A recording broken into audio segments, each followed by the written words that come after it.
요한복음 10장 17절로 18절입니다.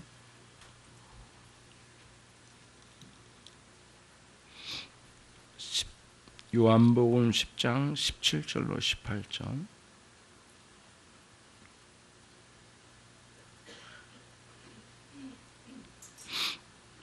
같이 읽겠습니다. 아버지께서 나를 사랑하신 것은 내가 다시 목숨을 얻기 위하여 목숨을 버림이라. 이를 내게서 빼앗는 자가 있는 것이 아니라 내가 스스로 버리노라. 나는 버릴 권세도 있고 다시 얻을 권세도 있으니 이 계명은 내 아버지에게서 받았노라 하시니라. 요한복음 10장 17절로 18절입니다. 다시 한번 또 읽겠습니다. 같이 읽습니다. 시작. 아버지께서 나를 사랑하신 것은 내가 다시 목숨을 얻기 위하여 목숨을 버림이라. 이를 내게서 빼앗는 자가 있는 것이 아니라 내가 스스로 버리노라. 나는 버릴 권세도 있고 다시 얻을 권세도 있으니 이 계명은 내 아버지께서 받았노라 하시니라. 아멘.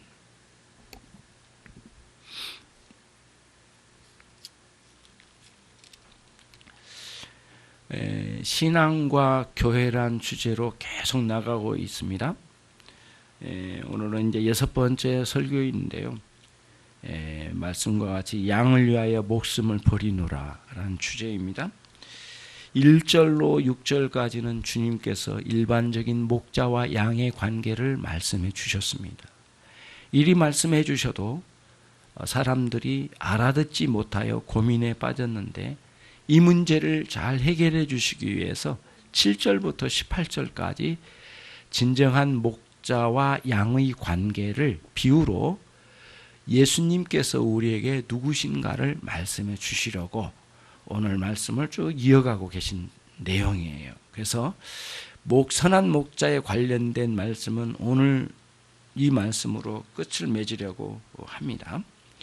우선은 선한 목자란 말씀을 시작한 순간부터 주님은 이미 우리에게 뭐라 말씀해 주시냐면은 선한 목자와 목숨을 내놓는다는 말씀하고 같이 등장이 됐어요. 그래서 앞에는 목자와 양, 참된 목자와 거짓 목자를 계속 말씀하시다가 나는 선한 목자다 이 말씀을 하시고 곧바로 선한 목자는 양을 위하여 목숨을 내어놓는다라고 말씀해 주셨어요. 이게 이제 하나의 특징이거든요. 그런데 우리는 앞부분에서 아주 독특한 면이 하나 있어요. 뭐냐면은 양들은 주님의 진정한 양들은 목자의 음성을 듣는데 타인의 음성을 듣고는 따라가는 법이 없다. 반드시 목자의 음성을 듣고 따른다라고 하는 말씀을 주셨어요. 여러분 요한복음에는 특별히 아주 독특한 표현이 하나 있습니다. 예수님은 로고스, 하나님의 말씀이라고 표현된 부분이 다른 성경책과는 매우 다른 그 특징을 하나 보여줘요. 예수님을 영원한 우리의 로고스, 말씀이라고 전해줘요. 우리에게 첫머리에서부터 시작되거든요. 이 부분과 또 오늘 우리에게 들려주는 말씀 중에 목자, 양들은 진정한 하나님의 양들은 선한 목자의 음성을 듣고 산다. 따르면서 산다. 그런 표현을 한번 연결지어서 한번 말씀을 듣고요. 그 다음에 목숨을 버리신 그리스도를 말씀으로 해서 맺어가려고 합니다. 우선 저와 여러분은 이렇게 알고 있는 것처럼 하나님께서 만물을 창조하실 때 무에서 유로 창조하셨다는 말씀을 많이 들었을 거예요. 그리고 그 무에서 유로 창조하실 때에 하나님께서 당신의 말씀의 능력으로 만물을 창조하셨대요. 히브리서의 1장에 가면은 만물을 당신의 말씀으로 붙드신다는 장면도 나와요. 그런 장면이 나오거든요. 그러면은 하나님의 말씀으로 창조하시고 말씀으로 만물을 붙드시고 당신의 음성, 말씀으로 당신의 양떼를 이끌어 가신다는 표현이 쭉 이어진 걸 보면 주님의 음성 들음이라고 하는 것이 어떤 의미일까라는 것을 한번 생각해 봐야 할 필요성이 있는 것 같아요. 그래서 말씀과 음성 이 부분을 한번 말씀을 드리고자 해요. 우선은 이런 거예요. 성경을 문자적으로 읽을 때에는 참 이해하기가 너무 어려워요. 그래서 그 문자의 원래 의미가 뭔지를 깨닫는 게 굉장히 중요하죠. 예수께서 로고스, 영원한 말씀이라고 하는 표현이 뭘까라고 하는 생각을 갖게 해주는 부분이 참머리에 시작돼요. 요한복음은. 그러면 여러분 이걸 한번 생각해 보세요. 말씀은 분명히 어떠한 상황에 일으키는 작용하는 첫 출발점 같아요. 느낌에 어떤 그 말씀에 의해서 능력으로 어떤 만물이 지어지고 형상을 만들어내지고 모든 그 만물이 그 말씀에 의해서 순리를 따라서 전체 모든 것들이 순리를 따라서 질서를 따라 이렇게 존재하게끔 해주셨어요. 이게 그러면 어떤 의미일까 이게 이런 의미거든요. 하나님은 영원전부터 만물이 창조되기 전부터 말씀과 함께 하셨어요. 다시 말하면 하나님은 우리는 알 수 없는 영원전부터 하나님께서 계셨을 때에 말씀으로 존재하신 우리 주 예수 그리스도와 함께 하셨고 성령 하나님과 함께 하신 삼위일체 하나님은 영원전부터 그 영광 가운데 함께 하셨어요. 그런데 하나님은 인격체로 존재하신 그 하나님은 막무가내로 막 세상을 창조하신 게 아니라 영원전부터 당신의 지혜 속에 어떻게 당신이 만물을 풀어내어 창조하실지를 계획하시고 계획에 따라서 그 지혜로부터 흘러나온 설계에 따라서 만물을 창조하시고 그 만물을 창조하실 때에 그 말씀의 능력으로 이 세상의 만물이 지어지는 위대한 역사가 이루어졌어요. 이것은 어떤 의미로 우리가 이제 볼 수 있느냐면 좀 비유적으로 말씀드리면 이거예요. 제가 여기에 저와 여러분 사이에는 간격이 좀 떨어져 있지만은 또 비록 마이크를 사용하고 있지만은 이 음성을 제가 말씀을 전할 때에 이 전한 말씀이 음파를 타고 여러분의 귓가에 들려지고 귓가에 들려진 이 음파를 타서 온 이 음성은 우리의 마음과 생각을 흔들어 놓고 나쁜 생각을 버리고 좋은 생각을 담아내고 불신앙을 버리고 신앙적인 생각을 가질 수 있도록 말씀의 작용을 특별히 이 음파를 타고 가지고 여러분의 마음판에 생각에 와닿게 해주는 그러한 일들이 있듯이 하나님께서 영원전부터 말씀과 함께 하신 그 하나님이 만물을 창조하실 때에 만물아 있으라 명령하실 때에 또는 우주 만물에 무엇인가 필요한 것들이 있으라고 명령을 내리실 때 그때에 그 하나님의 말씀의 음파가 하나님으로부터 밖으로 흘러나올 때 그 음파에 따라서 온 우주 만물이 창조된 것과 같아요. 그렇게 비유해 볼 수가 있어요. 그와 같이 그 말씀의 능력으로 만물이 창조되고 그 말씀의 능력으로 만물이 만물되어 하나님의 원래 뜻한 바대로 존재하도록 붙들어 섭리해 주신 역사가 계속적으로 일어난 거예요. 그러면 어떤 의미냐면 하나님의 능력이 당신의 명령하신 말씀의 음파를 타고 모든 만물이 만물답게 하나님이 원래 원하신 바대로 존재하도록 역사하고 계시다는 거예요. 비록 이 세상에는 악이 들어오긴 했지만은 당신의 말씀의 능력을 그르치기까지 하지는 못할 거예요. 하나님은 이렇게 해서 끊임없이 당신의 음성으로 만물이 존재케 하시고 만물이 만물대로 존재하도록 붙드시는 능력으로 역사하신다는 말씀이에요. 그러면은 하나님의 음성 말씀으로 우리에게 들려진 이 음파를 타고 오늘 어느 날 우리들에게 다가왔어요. 물론 하나님께서 만물을 창조하시고 붙들어 주신 대로 우리는 그 만물을 누리면서 살아왔지만 그것으로는 부족할 정도로 우리가 불순종, 아담의 불순종으로 인하여 그런 세상을 영원토록 누릴 수 없는 한계에 놓이게 되고 이미 하나님과의 관계가 부서진 부끄럽고 절망적인 존재가 되었지만은 하나님은 계속해서 당신의 음성을 놓치지 않고 그치지 않고 계속해서 전해주셔요. 그래서 어느 날 어떻게 보면은 다른 사람보다 많이 배우지 못한 사람일 수도 있고 많이 가진 사람일지는 못할지라도 사람들은 이 세상에 알아준 사람은 아닐지라도 어떤 사람에게 하나님의 음성의 메시지가 목회자를 통해서나 전도자를 통해서 그 사람에게 전파의 음파로 인해서 들려진 거예요. 끝없이 하나님의 말씀의 음파의 작용으로 어느 날 내 가슴과 내 영혼에 부딪힘이 있는 놀라운 효과, 효력을 드러내 주셨어요. 그래서 저와 여러분에게 놀랍도록 예수님이 누구시고 하나님이 누구시고 복음으로 인생을 구원하신 길의 방식들을 알려주신 위대한 역사를 지속적으로 행해 주셨어요. 그게 하나님의 말씀의 능력의 음파예요. 오늘 또 말씀이 있기 전에 이미 우리 주님께서 앞에서도 말씀해 주셨어요. 보면 예수님께서 우리에게 말씀해 주실 때 보시면 저기 10장 3절 말씀을 같이 2절부터 제가 읽겠습니다. 문으로 들어가는 이가 양의 목자라. 문지기는 그를 위하여 문을 열고 양은 그의 음성, 예수님의 음성이죠. 그분의 선한 목자의 음성을 듣나니 그가 자기 양의 이름을 각각 불러 인도하여 내느니라. 저와 여러분에게 참 복음이 전해질 때 사실은 우리는 객관적으로 누구나 다 그 복음을 듣고 믿었다고 하지만 주님은 각각 개별적인 여러분의 인생 하나하나를 찾아와 여러분의 인생, 여러분의 이름을 불러내어 끌어내셨다는 거예요. 그 방식으로 구원하셨다는 거예요.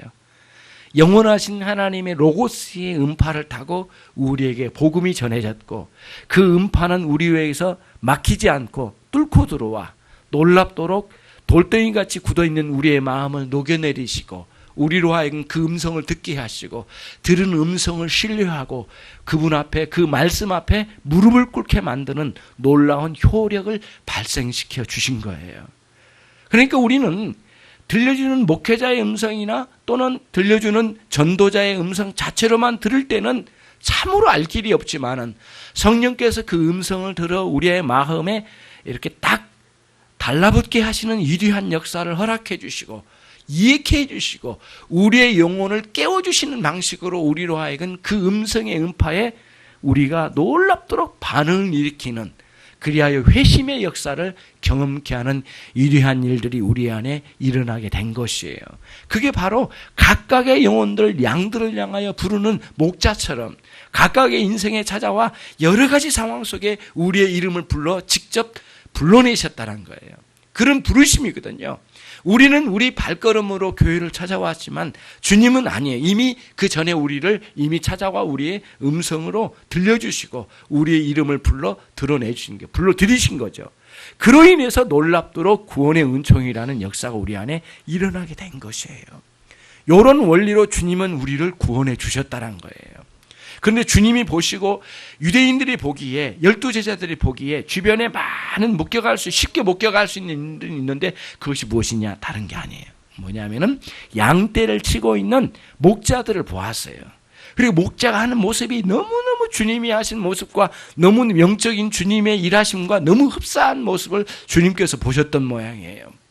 보니까 목자가 보니까 양 하나를 불러도 우르르 불러드리는 게 아니라 양 한 마리의 이름을 각각 불러드린답니다.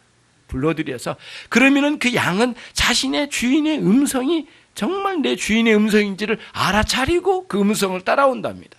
따라와서 그 목자 자기의 목자를 따라간대요. 예. 사실 양은 굉장히 시력도 약하고요. 발도 너무 약하고 온몸이 약한 투성이래요. 양처럼 약한 게 없대요. 우리 양떼 목장을 가보잖아요. 양떼 목장 위에 가면 똥이 많이 묻어가지고 다 보기 흉한 것이 많이 있긴 하지만은 제발 좀 그거 띄고 예쁘게 좀 해놨으면 좋겠는데 그런 아름다운 양을 그리고 갔다가 보면 실망하고 돌아올 때가 많아요. 아무튼 그 양은 너무너무 약해요. 예. 내가 한번 한 시간 정도 지켜봤거든요. 양의 행동을 다 봤어요. 근데 별로 볼품이 없더라고요. 맨날 먹고 방구나 끼고 그냥 뒤집어서 자고 먹고 살찌고 막 이런 식이에요. 그거밖에 없더라고요. 그리고 뭐 하나 주려고 딱 들고 서면은 우르르 몰려들고 먹는 거밖에는 관심이 없더만요. 근데 예수님은 전체 볼 때 양들을 어떻게 목양한지를 전체 그림을 가지고 주님께서 목자와 양이라는 큰 주제의 내용을 가지고 설교를 해 주신 거예요. 제자들이 쉽게 알아들을 수가 없죠. 문자적으로만 들은 게 알아줄 수 없는 상황이었을 거예요. 그래서 주님께서 이제 이 말씀을 주셔서 오늘 선한 목자가 누구신지를 더욱 알려주셨어요. 다시 말씀드립니다. 저와 여러분은 주님께서 직접 우리 각각의 이름을 불러내어 구원하신 위대한 구원의 역사를 일으켜 주셨다는 거예요. 그것은 다른 표현으로 말하면 영원하신 하나님의 음성, 영원하신 하나님의 말씀의 음파를 타고 어느 날 어떻게 보면은 별로 나도 관심이 없었던 전도자나 목회자를 통하여 들려준 말씀에 가여 내 영혼에 울림이 있는, 내 영혼에 울림이 있는 그러한 음파로 작용하여 역사하심으로 구원의 은총을 허락해 주신 거예요. 그런 방식으로 우리를 역사해 주셨다는 거예요. 그럼 오늘 우리는 예수님 안에서 살아간다고 하는 신자들은 어떤 삶을 사느냐? 그 주님의 음성의 음파를 듣고 살아가는 거예요. 그래서 우리는 그 주님의 음성의 음파가 없으면 견딜 수 없는 존재들이에요. 비록 떡으로는 많이, 먹거리로는 많이 해서 육신과 정신적인 활동 정도는 살 수 있겠지만은 우리의 영혼은 그 음파 없이는 살 수 없는 존재예요. 오늘 또 잔잔히 흘러오는 음파가 있어야 돼요. 조용히 잠잠히 인생의 고뇌에 빠지면서도 하나님이 누구신지, 하나님이 어떻게 내 인생에 찾아오셨는지를 생각하고 되돌아보면 그 음파에 의해서 음성이 들려져요. 그리고 잔잔히 내 마음에 주의 음성으로 내 마음의 안정을 잡고 내가 인생의 삶을 어떻게 살아야 할지를 보여주시고 깨닫게 해주셔요. 그러면서 보이는 거예요. 내 인생에 달콤하게 다가왔던 수많은 유혹이 무엇이었고 그 유혹 뒤에 오는 엄청난 폐해가 무엇인지를 보여주셔요. 그때마다 내가 그거를 물리쳤던 것에 대해서 감사하고 지금 찾아온 유혹을 어떻게 물리쳐야 될지 대비를 해주는 음성으로 내 안에 작용을 해주셔서 인생의 바른 길을 우리에게 보여주시며 걷게 해주시고요. 때로는 걸을 수 없을 것 같은 큰 산악지대나 넓은 강 같은 곳에 막다트렸을 때에 내게 용기를 더해 주셔요. 지난 세월에 무너지고 실패한 것 같은 삶에는 위로를 허락해 주시고요. 이러한 방식으로 주님은 오늘 또 떠나지 아니하시고 함께 하시는 늘 나를 인도하신 목자로 음성을 들려주셔요. 때로는 여러 섭리 속에서 삶의 여러 현상 속에서 때로는 꿈 속에서 때로는 우리가 잠잠히 묵상하는 속에서 때로는 말씀을 들을 때에 때로는 신앙 상담을 들을 때에 하나님께서 내 인생에 특별히 기도할 때에 찾아오셔서 우리에게 영혼을 흔들어 깨워주셔서 우리의 영적인 감각을 되살려 주셔서 금성을 듣게 해주시는 위대한 역사를 우리 가운데 허락해 주시는 것을 우리가 보게 되는 거예요. 감사하죠. 그러면서 감사해요. 우리는 그 목자를 따라 사는 삶을 살고 있어요. 여러 가지 부끄러운 것들을 해치고 주님의 음성 듣기에 우리가 열심을 내야 해요. 영원부터 시작된 그 음성이 오늘 이 순간에도 그 음성이 들려온다는 사실을 잊지 마시고 그 음성을 따라 주님을 뒤따라 살아가는 삶이 되는 것이 신자의 마땅한 길이라는 거예요. 그거를 꼭 말씀드리고 싶었어요. 예, 정말 말씀드리고 싶었어요. 제가 오늘은 설교를 좀 편하게 할게요. 예. 편하게 한다는 것은 본문만 붙잡고 한다는 게 아니에요. 조금 여러분에게 좀 와닿게 하고 싶어서 드리는 것이에요. 어머님이 좀 많이 안 좋으셔가지고 초긴장을 했죠. 왜냐하면 목회 현장도 있고 어머니를 어떻게 해야 되는데 빨리 가면 4시간 정도 가는 먼 곳이니까 한번 갔다 오면 하루는 날아가고 한 2, 3일은 진짜 갤갤거려야만 견딜 수 있을 정도거든요. 쉽지 않아요. 한번 갔다 온다는 게 쉽지 않더라고요. 어머님을 어떻게 하든 건강히 해드리고 돌아가실 때까지는 내가 잘 모셔야 될 텐데 동생들도 있어요. 사업이라 바빠요. 예. 그래서 목회하면서 시간을 좀 낼 수 있지 않느냐라는 눈빛이 저에게 늘 꽂혀요. 그러니까 내가 할게 그러면 아무 말 안 하고 가만히 있어요. 동생들이 너무 바빠요. 착실해요. 너무 훌륭하죠. 동생들이 제일 자랑스러운 아이들이 우리 동생들입니다. 근데 이번에 어머님을 어떻게 해야 되는 모시고 해야 되는데 어머님이 해놓은 일들이 너무 막 손을 못 대니까 냉장고로부터 해가지고 창고까지 냉장고로부터 창고까지 이번 추석은 그거였습니다.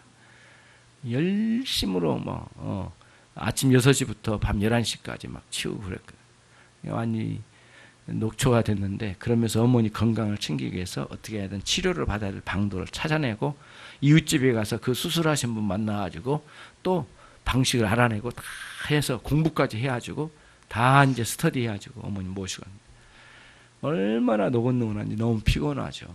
그런데 푹 자려고 이제 한쪽에 가가지고 나 혼자 들어놓는데요. 하나님께서 저에게 많은 것을 생각하게 하는 메시지를 주셨어요. 저를 일생 동안 유혹하며 무너뜨리려고 하는 세력이 있어요. 이 마귀의 세력이죠.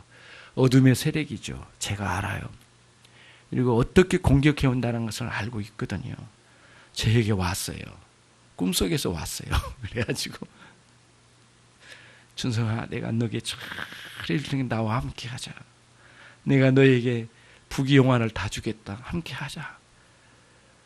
딱 보니까 엄청난 유혹이에요. 난 쓸데없다. 난 필요 없다. 확 뿌리치고 가는데 끝까지 따라오는데 깊은 산악지대까지 나를 찾아왔어요. 그럼 결국에는 마지막 불화살로 나를 향해서 쏘려고 하더라고요. 너무너무 두려웠어요. 갑자기 하얀 양 한 마리가 나타나서 그 나 사이에 이 가로막는데 그 양을 향하여 불화살을 내려 쏘았는데 그 자리에서 양이 죽었어요. 양이 죽는 것과 함께 엄청난 불의 세력이 이 마귀의 세력으로 확 날아가더라고요.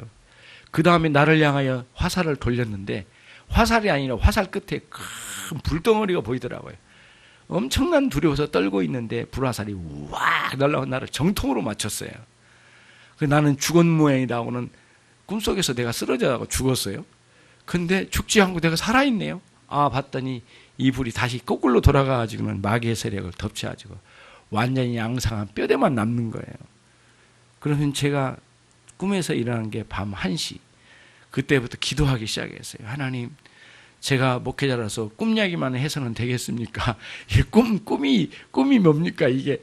그러나 주님께서 뭔가 나의 미련함을 깨우쳐 주시려고 하는 것은 분명히 알겠습니다. 그러고는 쭉 기도하면서 생각했습니다. 어렸을 때부터 지금까지 나를 유혹해온 수많은 유혹들이 있었어요. 부귀영화, 성적인 유혹, 돈의 유혹, 엄청나게 많은 게 있을 거 아니에요. 없는 인간이 어디 있겠어요? 살아있는 동안은 다 있는 거죠. 그 모든 세월 동안에 다양한 모습으로 변개시켜서 나를 유혹하던 많은 세월들이 넘어지기도 하고 부끄러움도 보이게 했던 내 인생의 참 과정을 되돌아보면서 하나님 앞에 그랬죠. 주님께서 나를 위하여 대신 희생하시고 죽으심을 이제 그 죽으심이 나의 유혹까지도 모두 불태워버리시는 죽음이셨다는 것을 깨닫게 됐어요. 그때 제가 너무 기쁘더라고요. 그래 밤잠을 설치고 그때부터 너무너무 고단했는데 잠을 못 잤어요. 그러다 보니까 오다가 얼마나 졸렸는지요. 그 집에서 새벽 5시에 출발했는데 여기 올 때까지 중간에 세워놓고 잠자는 게 5번인가 6번인가 잤어요. 너무너무 졸려요. 운전을 하다가 졸리고 못 견디겠더라고요. 그런 졸음은 막 처음에 너무너무 무서웠어요. 가다가 자고 있는 거예요. 운전 중에 자고 있는 거예요. 내가 어떻게 하겠어요. 5번인가 자다가 이제 왔는데 하나님 은혜로 여기까지 오게 됐죠. 오면서 계속 설교 준비는 이거였거든요. 사실은 선한 목자는 양을 위하여 죽음이라 이렇게 죽어주시는 거래요. 이 죽음이 뭘까라는 것을 계속 생각하게 돼요. 이 죽음이 뭐냐? 우리를 위하여 대신 죽으신 죽으심인데 오늘 또 그 죽으심의 은혜가 우리에게 살아 역사하는 죽음이라는 것을 생각하게 해요.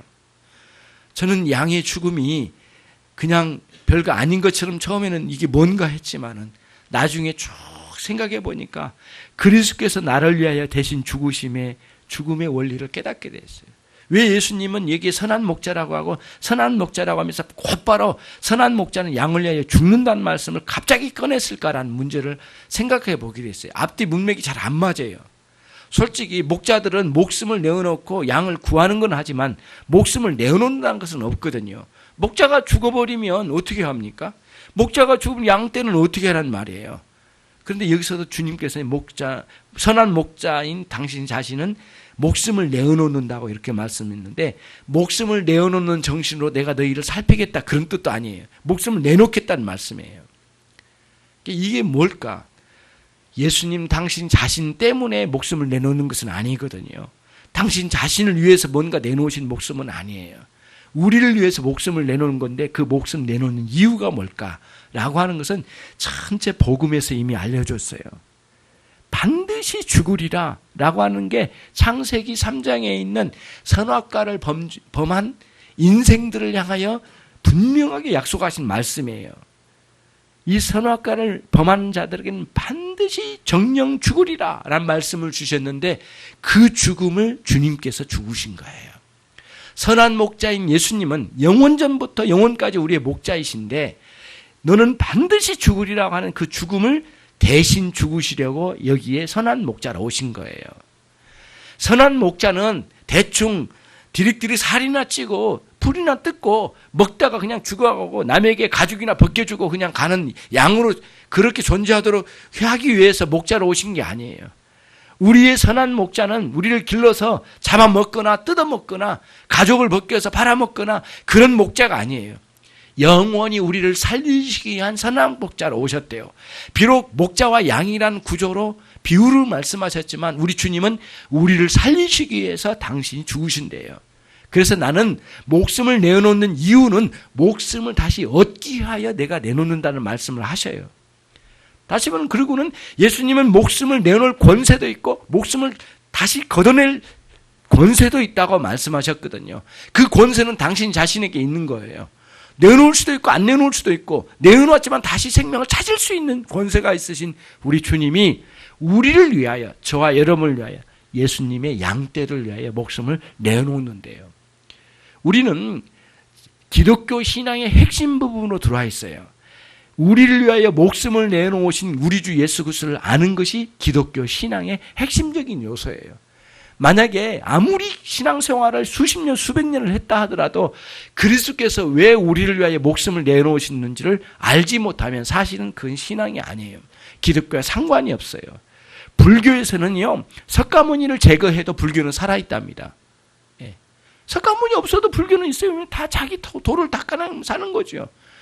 유교에서도 공자 빼도 사실은 유교라는 것은 있는 거예요. 모든 종교에는 그 교주를 빼도 뭐예요?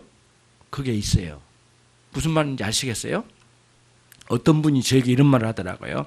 어떤 이단 집단이 있는데 이단 집단의 교주가 죽었대요. 아이고, 그러면 이제는 그 이단은 무너지겠는데요? 이렇게 했는데, 박수 치지 마세요. 안 죽어요. 아니, 안 없어져요. 교주가 죽어도 안 없어져요. 이단은 원래 그래요, 습성이. 모든 게 그래요. 근데 기독교에서 그리스도 빠지면 다 죽어요. 아무것도 없어요. 완전히 달라요. 그런 면이 있어요, 여러분. 그리스도께서 우리를 위하여 목숨을 내놓으신 이유가 있어요. 창세기 3장에 기록된 정령 죽으리라는 그 죽음을 주님이 당하셔야만 했어요. 왜? 우리를 대신하여 죽어야만 하시니까. 우리가 죽어야 할 죽음을 당하시는 거니까. 3장의 죽음을, 창세기 3장의 죽음을 오늘 요한복음 10장에서 말씀하신 거예요. 나는 양을 위하여 목숨을 내놓는다 말씀하신 거예요. 정녕 내가 죽어야 하리라. 그러면 너희들이 살리라. 예수님 당신 자신을 위하여서, 우리를 위하여 십자가에 죽으심으로 인류 구원의 은총을 우리에게 베풀어 주실 근거를 만들어내시고 우리에게 제공해 주신 거예요. 저와 여러분 여기에 살아있음, 다시 말하면 구원받아 영혼이 살아있음의 분명한 이유는 어디로부터? 그리스도의 죽음으로부터 시작된 거예요. 마땅히 죽어야 사는 거예요. 그리스도의 죽으심 때문에 죽는 거예요. 하나님의 밀알이 떨어져서 썩어서 다 뭉그러져서 죽어야만 다시 싹이 나듯이, 정말 그리스도께서 우리를 위하여 대신 죽으신 죽으심의 원리를 따라서 우리의 신앙생활을 하는 거예요. 우리는 이 부분을 하나의 어떻게 보면 비밀과 같아요. 예, 세상이 알 수 없는 비밀 같은 이거를 깨닫는 것이 복음의 핵심적인 요소예요. 그리스도를 믿는다는 것은 그리스도의 죽으심도 믿어야 돼요.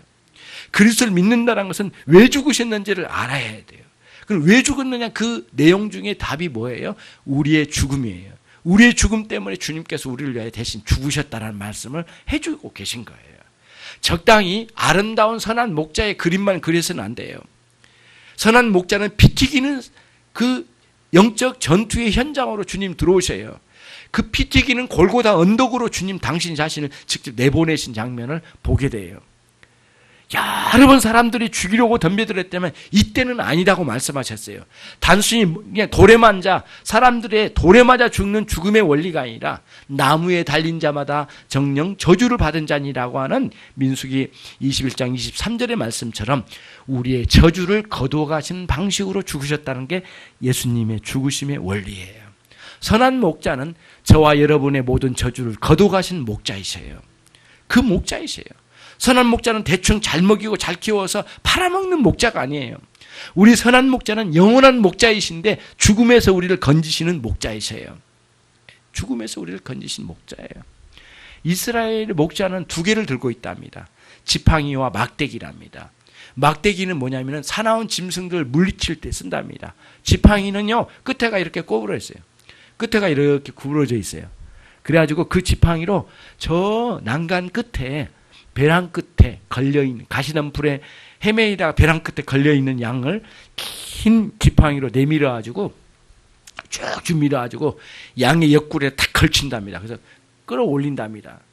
예, 끌어올릴 때 아프죠. 막 아까 걸렸던 그 가시덤불이 막 다시 걸리기도 하고 막 땅에 끌리기도 하고 주님 아파요. 아파 죽겠어요. 왜 이렇게 잡아당기는 거예요? 몰랐죠. 여러분과 저를 그리스도 앞으로 인도할 때마다 얼마나 고통스러운 일이 많았습니까? 희한하게도 주님 앞으로 가려고 할 때마다 어려움이 많고 난관이 많았죠. 걸리는 게 한두 가지야죠. 막 계속 걸리는 거예요. 벼랑 끝에서 우리를 건지신 선한 목자의 모습을 그림을 그리시고 언제나 위태한 때마다 건지신 분은 우리 주 예수 그리스도라시라는 것.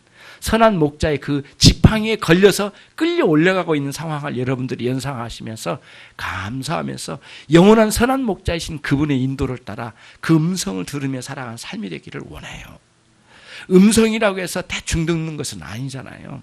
그냥 꿈속에서나 누가 들려준 이 귀로 들음이나 단순한 깨달음이 아니에요. 주님의 음성은 복음적인 의미로 처음 시작되고 전체 하나님의 말씀을 따라 믿음과 순종으로 살아가는 방향으로 들려지는 음성들일 거예요.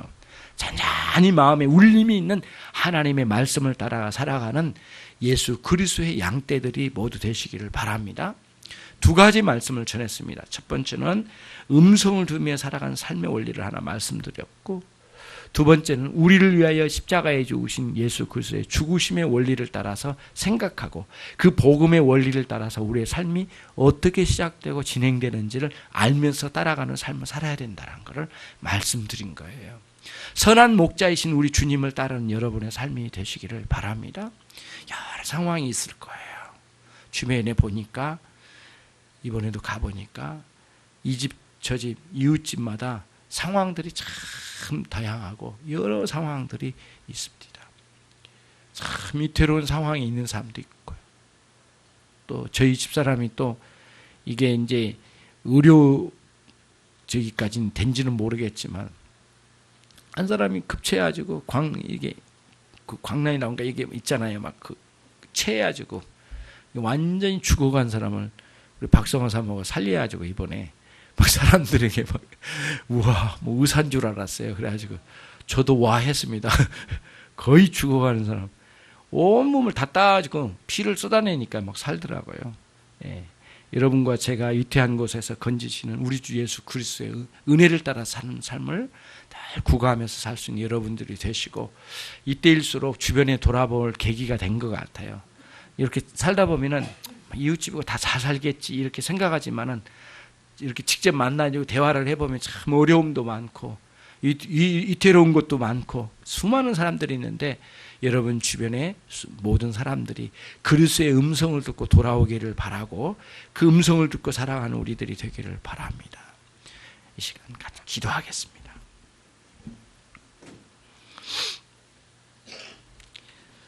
하나님 아버지, 대부분의 사람들은 육신을 위해서 또 정신을 위해서 참 수고하고 노력을 많이 하며 삽니다. 그러나 주님, 우리는 창조주 하나님 아버지와 우리 주 예수 그리스도의 구속의 은총과 또 성령님께서 우리에게 들려주신 그 음성을 따라 살아가는 삶을 살고 있습니다. 주의 말씀을 읽고 배워갈 때마다 그 음성이 우리의 심령에 들려지고 우리의 영혼에 울림이 있는 놀라운 말씀의 역사가 우리에게 있을 줄로 믿습니다. 각 심령들을 깨워주셔서 하나님 선한 목자의 음성을 듣는 들음이 있는 삶이 되게 해 주시옵소서. 낙심하여 좌절하지 않게 해주시고 위로받으며 주님과 함께 동행하며 살게 해 주시옵소서. 예수 그리스도의 이름으로 기도 올리옵나이다. 아멘.